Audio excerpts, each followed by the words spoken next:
volta no Acupuntura e Você. Nós estamos hoje com o Luiz Minami sobre uma técnica chamada Shonishin, uma técnica de acupuntura pediátrica.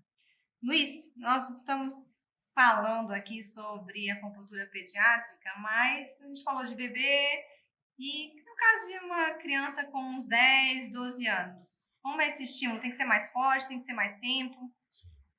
Bom, Karine, vou te comentar assim, ó, nas crianças maiores, a gente tem, pode ser tampa de caneta para quem não tem, qualquer coisa que não seja tão pontiagudo. Então, em vez de inserir as agulhas como uma acupuntura tradicional, aí a gente já trabalha pontualmente, além dos estímulos que eu mostrei aqui, como esfregar, ó, esfregar um rolinho ou pulsionar. Então a gente chega a pontuar. Um ponto bem comum aqui, que alguns acupunturistas que devem estar assistindo, é um ponto que a gente chama IG4, em chinês chama Heiru, né? Ou em japonês Gokoku, para quem trabalha com a acupuntura japonesa. Ele fica bem nessa proeminência onde pode ser estimulado e segurado por um determinado tempo. Em torno mais ou menos de 10 segundos e solta. Nas crianças maiores, assim como nos adultos que têm medo de agulha, a gente pode trabalhar. Então, pontualmente e também em áreas, também igual na criança menor. Você mostrou aqui no nosso bebê fake Sim, que o estímulo é feito na região das costas, podendo também na região abdominal. sim. No caso da criança, ou melhor, do pré-adolescente, da criança de 10, 12 anos, as áreas são as mesmas, o estímulo tem que ser por mais tempo, a gente aguarda ficar vermelho também ou muda alguma coisa? Sim, vamos lá. Karina, eu vou pedir só um bebê para mim, Ó, que cuide a criança é direitinho, minha. hein? Então, normalmente existe um mapa correspondente da onde a gente tem que aplicar. Mas resumindo esse mapa, para a gente não passar esse mapa aqui no programa, é região, a gente começa pela parte posterior da cabeça, região de dorso, região lombar, região posterior das pernas. Depois que a criança, independente da idade, tá? Seja adolescente, a gente passa para frente, estimula a região anterior, abdominal, pernas para baixo e braços nessa região e por último a cabeça superior. Necessariamente não precisa ser nessa regra, ainda mais quando a criança é pequena, porque ela fica agitada, ela não tem às vezes paciência, então o terapeuta ou acupunturista ele tem que aplicar aonde ele consegue. Então o tempo de duração às vezes chega de 3 a 4 minutos, já dá para fazer o tratamento e aí o resto é lição de casa para a mãe ou para o responsável. E me diz uma coisa, há alguma restrição? Um momento em que não se pode aplicar Shonishin ou uma patologia específica onde a gente não deve estimular mais? E é claro, se tiver escamado, se tiver em ferida, com certeza a gente não vai estar estimulando ali. Sim. Karine, é bom alertar isso, porque às vezes o pessoal vê na mídia e começa a aplicar, e às vezes tem alguns fatores que a gente deve orientar. Por exemplo, o que a Karine falou, pele com feridas abertas, a gente não estimula, porque isso pode provocar ou piorar o quadro da pele inflamada ou com a ferida. Outro caso também é quando a criança ou o paciente tiver com febre alta acima de 37,8. Então a gente não estimula porque o estado febril pode aumentar e pode causar futuros problemas. Mais por isso. Mas, além, você estava falando no início, que além de bebês e crianças, é possível aplicar também em idosos, né? E em animais. Sim. No caso de idosos, idosos acamados ou qualquer idoso que estiver demonstrando um certo desequilíbrio energético. Todo mundo sabe que a pele do idoso, quando chega a uma determinada idade, ela fica um pouco mais sensível, parecendo com a pele da criança. Então, a gente pode tanto aplicar no idoso, o idoso que está em casa, o idoso que está acamado, aquele que está muito tempo no hospital, para até remover ou, às vezes, tirar aquela sensação ruim que ela fica muito tempo na cama. Em conta dos animais, a gente pode estar aplicando em animais mais velhos, também tem uma sensibilidade, parece que não, porque eles não falam, né? Mas latem ou miam ou qualquer som Demonstram de alguma forma demonstra um debilidade, incômodo, né? né? Então, a gente pode estar aplicando, a gente tem várias ferramentas, como foi mostrado, mas pode ser adaptado a qualquer outro tipo de ferramenta. No cachorro, ou no gato, ou no qualquer animal doméstico, a gente pede sempre para usar esse roll aqui. Luiz, onde eu encontro esse roll? Eu não sei onde tem. Se vocês não tiverem esse roll, vocês podem usar aquele rolinho de pintura, aquele de espuma. É Boa muito dica, hein? legal. É que eu não trouxe aqui, que eu não achei, tá? E põe faz uns buraquinhos no rolinho, ou põe umas taxinhas, só que não a taxinha da ponta virada para dentro, põe elas por fora e pode estar estimulando. É muito prático e é legal porque o resultado é muito rápido. Bom, pessoal, então agora a gente já sabe tratar o bebê, sabe tratar o vovô e até o cachorrinho, hein? Então não tem como não aprender mais sobre isso. Vamos continuar aqui na Acupuntura e você, não saia daí.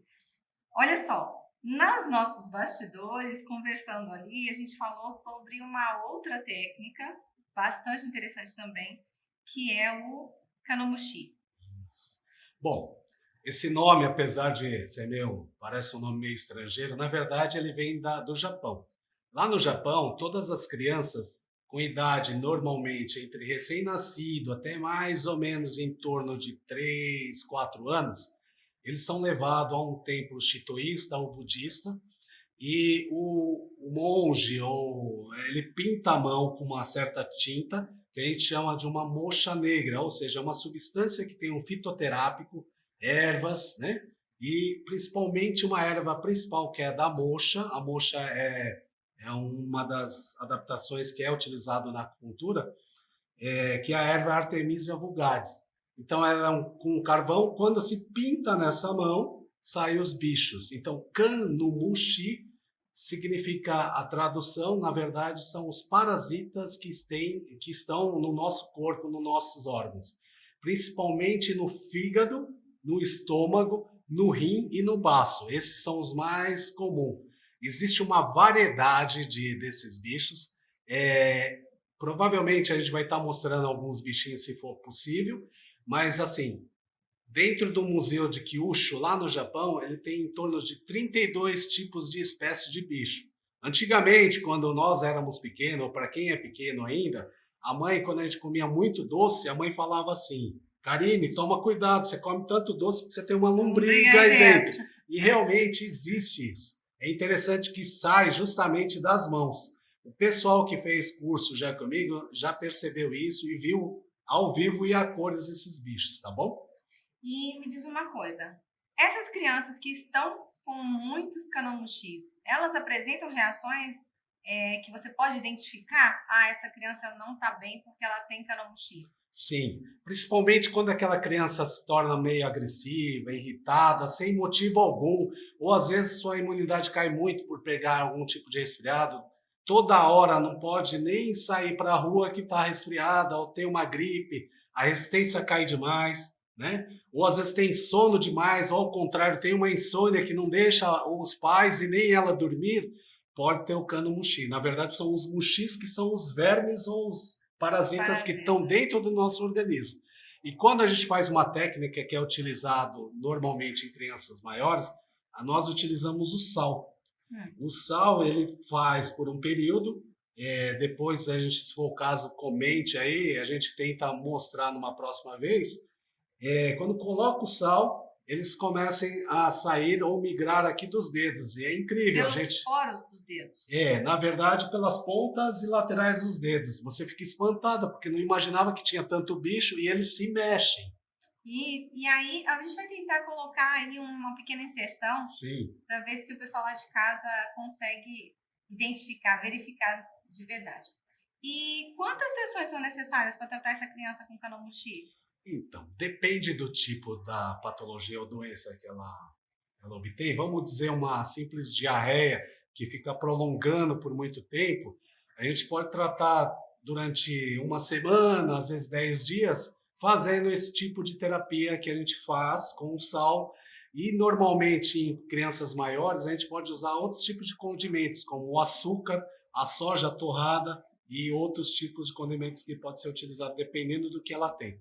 E esses condimentos vai variar do tipo do Kanomushi ou esses condimentos vão ajudar a tirar seja qual qual canamuxi for. Existe um relato, não tem comprovação científica, mas dizem que a soja torrada, que o japonês chama de kinako, quando ela é torrada e você faz o mesmo processo para a retirada dos vermes, dizem que é para tratar vícios como o alcoolismo, principalmente o alcoolismo, e às vezes drogas mais pesadas. E saem os bichos ou os vermes diferente do que a gente vê nas crianças. Isso a gente faz em adultos. Eu vi no vídeo, né, que ele fica te parecendo uma linhazinha branca que se movimenta.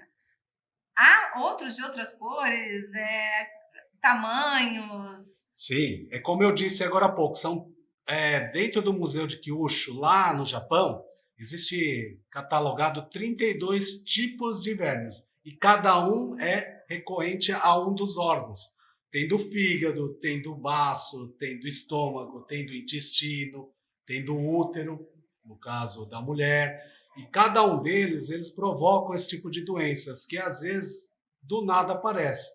E o interessante, como você perguntou se ele tem cor, no museu, vou ver se eu consigo mostrar para vocês numa próxima oportunidade, cada um tem uma cor, porque ele é minúsculo, então se conseguir ampliar no microscópio, você conseguiria ver até o formato dele. A princípio ele parece uma cobrinha e tem vida própria, aí a pessoa fica assustada. Não, imagina, você coloca o sal na mão, aguarda uns minutos e depois lava, né? Isso. E começa a sair isso da sua mão. E é um tanto ou quanto assustador, né? Assustador. De onde isso tudo estava ali dentro. A pessoa pensa que está ficando mal, ou está cheio, o termo mais usado é bichado, né? Mas normalmente isso responde somente não só a parte física, como emocional. O adulto, principalmente, ele sai muito mais que a criança. E sai uns muxis ou uns vermes muito grandes. E algumas pessoas que eu fiz, eles ficam assustados, porque eles pensam que é tipo uma linha, mas ele tem vida própria, e como é que uma linha se mexe?